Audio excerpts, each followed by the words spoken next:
From the headquarters of Telesur English in Quito, Ecuador, I am Estefania Bravo, and this is From the South.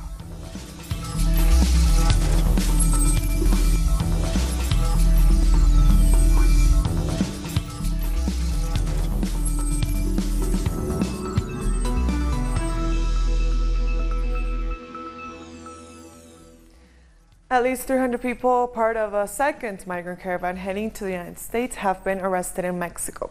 They were stopped by the federal police and authorities of the National Institute of Migration in their way to the city of Tapachula. According to security forces, the detainees have been taken to a migrant detention center. Dozens of others ran away and dispersed the region. It's been a week since the first group of the Honduran migrant caravan began walking northwards through Mexico, and the strain is beginning to show. Our correspondent is with them. For 7 days, they have been walking along this Pan-American highway. Exhaustion is setting in. They advance a few kilometers, then wait until a vehicle stops to hitch a ride. Litsi Johanna couldn't keep going. She feels tired, but she still hopes to reach the U.S. to help the family she left in Honduras. I was able to get in touch with them, but not for several days, since I don't have my phone with me. If my mother can see this, I want to tell her not to worry about me, because I'm okay. Those who are stronger and more agile quickly jump on the trucks, but families with children cannot do it. They keep going on foot. We are traveling with a woman and a sick child, and with my daughter. We have to go slowly because if we go too fast, we won't make it. It's better to go slowly. Local communities prepare to receive the caravan. They gather food, clothing, and medicines. They need medical attention and food above all. Many have blisters from the walking and sunstroke. We had to send one to a rural hospital. They have also set up shelters, especially for women, some of them pregnant, and for the children and adolescents. Our correspondent Pablo Perez has the latest from the Guatemalan border. Well, we're still here in the Cunuman, Guatemala. This is the last part of the Central American country that the Honduran migrants are gonna be until they reach Mexican soil. The news so far is that the Mexican authorities have not opened the gate that divides the two countries, but they are letting the migrants in very small amounts. Yesterday there were 34, and the day before there were 45. The ones that were admitted, and that was under the figure of an application of refugee or asylum status, and those applications have to be processed by the immigration authorities in Mexico. So they are taken to the immigration offices in Tapachula, and the people here still in Guatemalan soil, they are dubious of the intent of the Mexican authorities. They say that they fear that the Mexican authorities are deporting them without further trial, but so far Mexican authorities have agreed that they have to honor the international agreements on refugee and asylum petitions, so they have to admit them, but they're doing it very, very slowly, which some people, some analysts said this is a way to persuade the migrants in their intentions to keep on walking further north. But the people here, around 400 Honduran migrants, are waiting for a bigger group that is coming from Guatemala City. So they think that in numbers they can pressure Mexican authorities to let them in, so they can go on their way north up to the southern border of the United States. Let's go back to you. We thank Pablo Perez for that report. And there are reports that the United States is considering a travel ban-like executive action that would block certain asylum seekers at the Mexican border. The proposal is said to be in the formative stages and could even be cast aside. But if President Trump approved such a plan, it would represent a dramatic escalation in border enforcement. A provision in the Immigration and Nationality Act allows the president to ban certain classes of immigrants from entering the country if they are deemed detrimental to the interest of the United States. And with just 2 days to go before Brazilians choose their next president, the Workers' Party candidate Fernando Haddad is campaigning in the Northeast.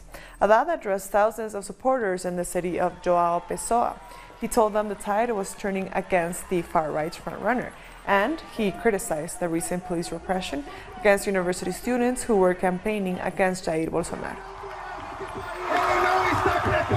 He's not equipped to govern Brazil. He doesn't have any proposals. He doesn't know the Northeast. He doesn't speak honestly. He spent 28 years in politics, and he never proposed a single useful measure in all that time in Congress. Religious groups in Brazil have protested against the far-right candidate Jair Bolsonaro. The demonstration in Sao Paulo was called for on Facebook by a number of different faith groups. Their shared message was love will overcome hate, not him. The latest poll by Datafolha shows Bolsonaro's lead falling by 6 points. It gives him 56% compared with 44% for the Workers' Party candidate Fernando Haddad. In the name of God, who we believe in the name of Christ, who we follow, to ask that love overcome hate, because we believe that this candidate, Jair Bolsonaro, that today, unfortunately, is at the head of the polls, is being moved by hate. And as his lead slips somewhat in the polls, the far-right frontrunner seems to be toning down some of his more belligerent rhetoric.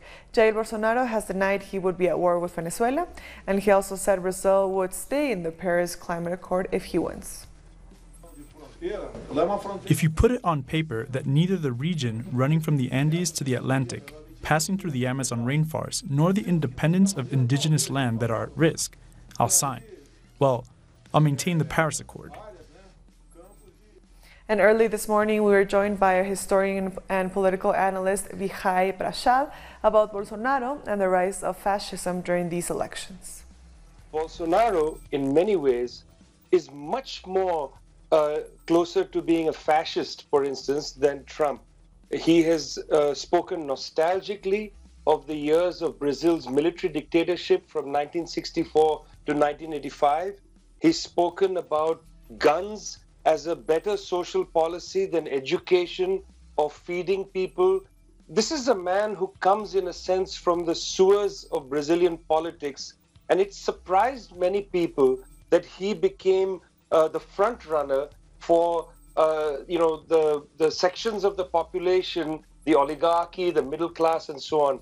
They would have liked a less belligerent candidate, but this is precisely what they got, somebody who in many ways is to the right of Trump.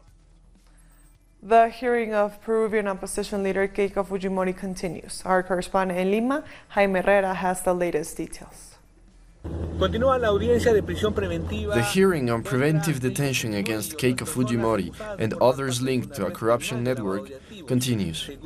They are accused of creating a system for money laundering. According to the public prosecutor, José Domingo Pérez, this organization was created in 2011 and received $1 million from the Brazilian construction company Odebrecht. Pérez says they used the money to fund Keiko's political campaign in 2011. It was also mentioned that there are protected witnesses who collaborated with the authorities. The hearing could be extended to the weekend, and the results will be known next week. And the IMF is meeting the Argentine government to discuss a new financial assistance program. President Macri's cabinet is willing to sign the $57 billion financial relief package, which is valid until the start of 2020. The president said the IMF deal is the best way to face crisis. Argentina's currency depreciated 50% this year, and inflation will reach 40% at the end of 2018. So far, 2019, the IMF calculates that Argentina's economy will shrink by substantially more than forecast in the new budget. We'll be back very soon. Stay with us.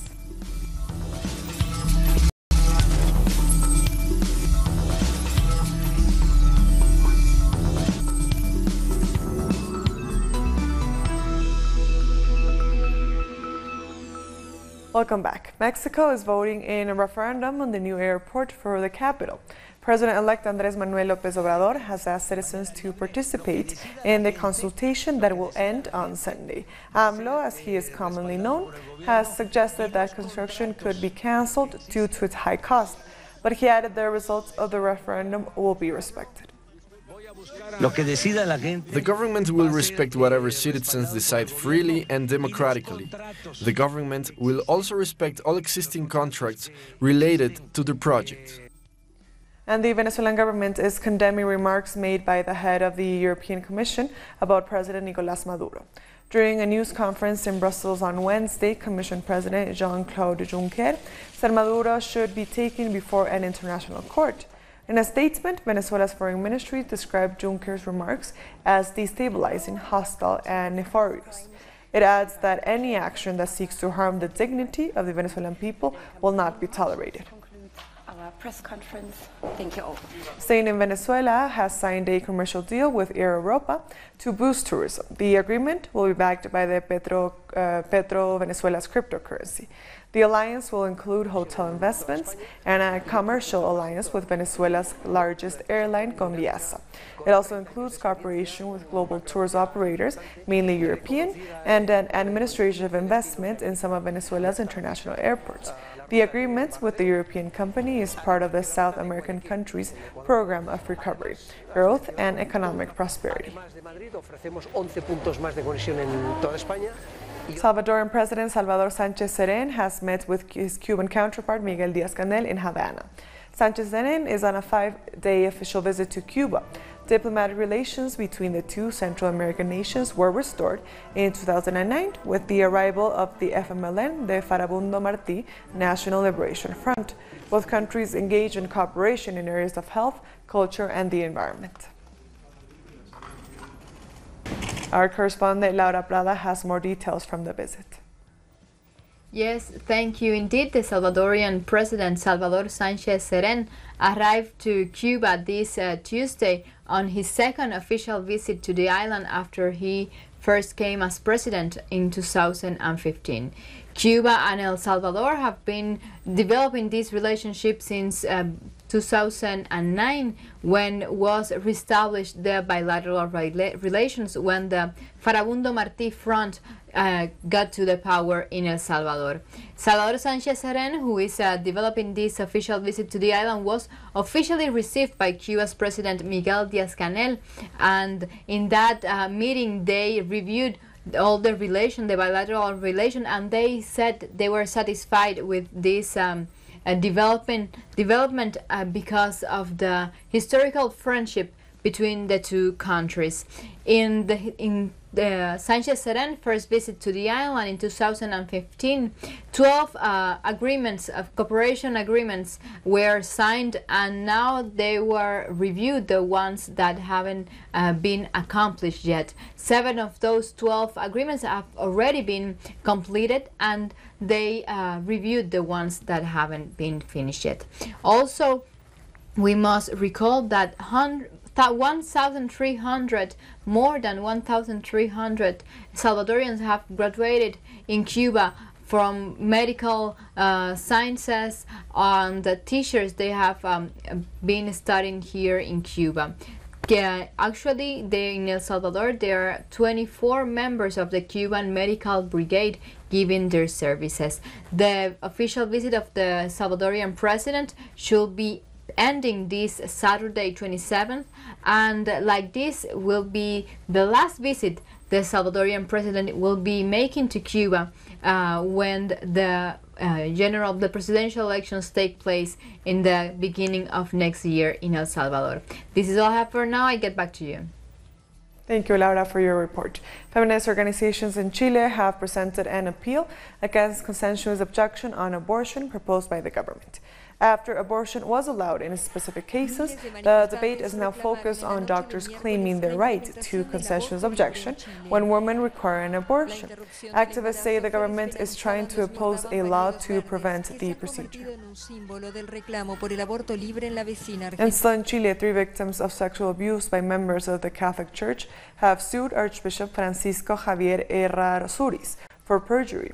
The victims say the Archbishop has hidden information to protect their abuser, former priest Fernando Caradima. They are also demanding a compensation for $600,000 for covering up sexual abuse. 13 muralists have joined the urban art festival La Puerta del Sur on its second edition, this time to paint the stones of the Mapocho River. We have more in this report. The urban festival La Puerta del Sur is taking over abandoned public spaces. This festival aims at bringing art out of museum halls and into the streets in a bid for the creation of interesting content and social criticism. The idea began with a conversation among several painters. We were painting all over the world and for different festivals.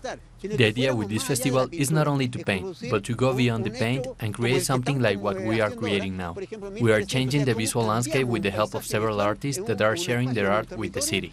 13 muralists painted more than 1,300 meters of walls and stones of the Mapocho River in capital Santiago, a space full of symbolism and history. This river is a scar. It is a backbone in the city. But it is also a border of Santiago between the poor and the rich. This river has a lot of violence. Bodies were found here during the militia coup. My parents left for exile. The stories of the military coup, popular unity, and this river are part of my life and my childhood. The secret police of dictator Augusto Pinochet tortured and murdered people in the riverside, a painful practice that has continued. Do you remember the case of the Colombian who got killed and was thrown here? Well, this river has accumulated all that is bad with this city. What we're doing here is just returning a little bit of love to the river through street art. The Venezuelan Chilean muralist Calala has come back to return part of that love. The mural that I came here to do represents a meeting between Venezuelan dancing demons and Chilean dancing demons.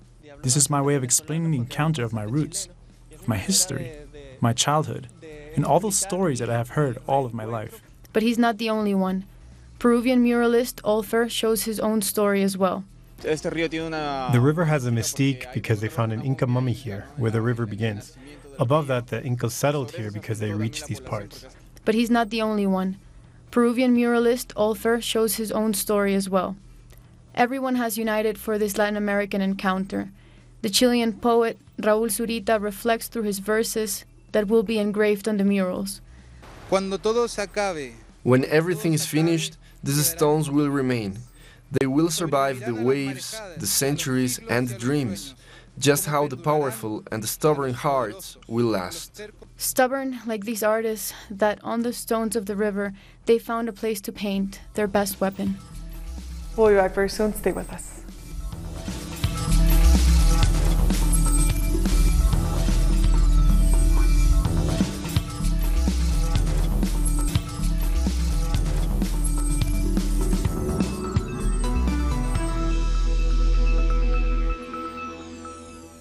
Welcome back. Thousands of people have taken to the streets in the Democratic Republic of Congo against the use of voting machines. Protesters are demanding the withdrawal of electronic voting machines, saying that they could be misused to rig the results. The elections will take place at the end of December after many protests. President Joseph Kabila took office in 2016, but people strongly protested to have another election. The police in Florida in the United States have arrested a man in connection with a series of mail bombs, just hours after 2 more packages were found addressed to high-profile figures. The suspect has been identified as Cesar Sayok, and he is believed to be in his 50s. The 2 latest packages were sent to Senator Cory Booker and James Clapper, the former director of the National Intelligence. In all, 12 pipe bombs have been found since Monday, all addressed to outspoken critics of President Donald Trump. You know, obviously it's devastating, deeply disturbing to have my name used in that way.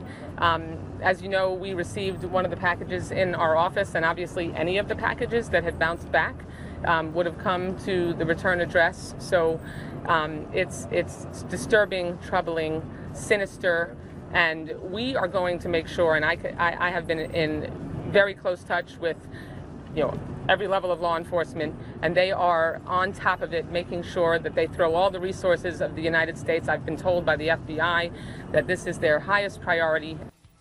One United Nations expert believes the Saudi state is responsible for the murder of journalist Jamal Khashoggi. It is not quite possible for the state to wash its hands from the behavior of those actors, whether or not somebody even higher up has requested those acts. Where do we stop where do we begin? Where do we stop our construction of the state? They were representing the state when they acted as they acted. The state cannot wash its hands from its responsibilities. So it doesn't matter whether the Crown Prince or the King say they didn't know? Of course it matters, but that does not mean that the Saudi state is not responsible. Meanwhile, people gathered outside the Saudi consulate in Istanbul in a candlelight vigil demanding justice for the murdered journalist. One man, his hands painted red, wore a mask depicting the face of Crown Prince Mohammed bin Salman. Others carried cardboard images of Khashoggi's face and signs reading Khashoggi's friends. When the news was leaked and we heard that he was killed, I felt very sad for the loss of such a fair journalist. We're all journalists and we are all following the same path, calling for freedom of expression. We're also living abroad, so everyone is afraid that they might face the same fate as Jamal Khashoggi. My daughter asked me why we were coming here today, so I told her that this is for humanity and that we stand against the incident that happened. Turkish President Recep Tayyip Erdogan has confirmed that the chief prosecutor of Saudi Arabia will be coming to Turkey to contribute to the investigation of the murder of journalist Jamal Khashoggi. Erdogan has expressed his frustration over Riyadh's response to the case. That he was killed is now evident, but where is he? You know to show his body. Tıpkı Yunus gibi. Bu çocukça açıklamalar. There have been childish statements far from state seriousness. Hiçbir manası merak edenlere without giving them the originals, we share our information and documents with those who were interested. We share them with Saudi Arabia. Bunu Suudi Arabistan'a da verdik. Turkish leaders in Cyprus have agreed to open the first new crossing point in 8 years in the divided island in a bid to resume reunification talks. Reunification talks collapsed in 2017 after parties failed to agree on security arrangements. Currently, there are 7 official crossing points between the two sides. Cyprus has been divided since 1974 when Turkish troops took over the northern side in response to a coup by a military junta ruling Greece at the time. And lastly, a French court has ordered a new investigation into the deadly bombing of a synagogue in Paris in 1980. The court says the evidence connects a Lebanese-Canadian professor to the attack. The accused was extradited from Canada to France in 2014 as the only suspect of the bombing that killed 4 people and injured another 46. He was released in early 2018 due to lack of evidence. And with that story, we've come to the end of this news brief. These and other stories, as always, find them on our website at telesurtv.net/English. And also join us on social media, on Facebook, on Twitter, and on Instagram. For Telesur English, I am Estefania Bravo. Thank you for watching.